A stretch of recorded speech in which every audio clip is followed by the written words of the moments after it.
జై శ్రీరామ. శ్రీకృష్ణుడు కష్టాలు. శ్రీకృష్ణుడు తానెన్ని కష్టాలు పడినా ఏనాడూ ముఖాన చిరునవ్వు చెదరకుండా నిలిచాడు. తాను పుట్టకముందే తన సోదరులు దారుణంగా చెరసాలలో చంపబడ్డారు. తల్లిదండ్రులు, తాత చెరసాలలో మగ్గిపోయారు. శ్రీకృష్ణుడు పుట్టిన మరుక్షణమే తల్లిదండ్రులకు దూరమయ్యాడు. శ్రీకృష్ణుడిని చిన్నతనములోనే చంపాలని పూతన హత్యాప్రయత్నము చేసింది. శ్రీకృష్ణుడు బాల్యదశలోనే ఎందరో రాక్షసులతోనూ, కాళీయుడు అనే సర్పరాజుతోనూ పోరాటముతోనే బాల్యం గడిచిపోయింది. జరాసంధునితో వరుసగా 17 సార్లు భీకర యుద్ధము చేసి అన్నిసార్లు శ్రీకృష్ణుడే జయించాడు. అంతలోనే కాలయవనుడు అనే గర్విష్ఠిని అంతము చేయవలసి వచ్చింది.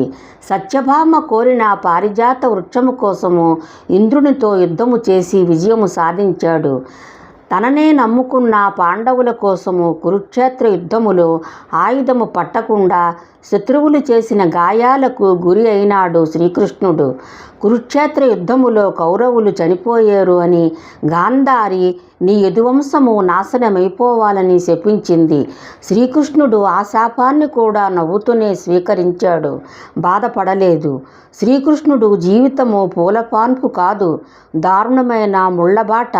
శ్రీకృష్ణుడు అన్నీ ఆచరించి అనుభవించి మనకు చూపించాడు శ్రీకృష్ణ పరమాత్మ. జై శ్రీరామ.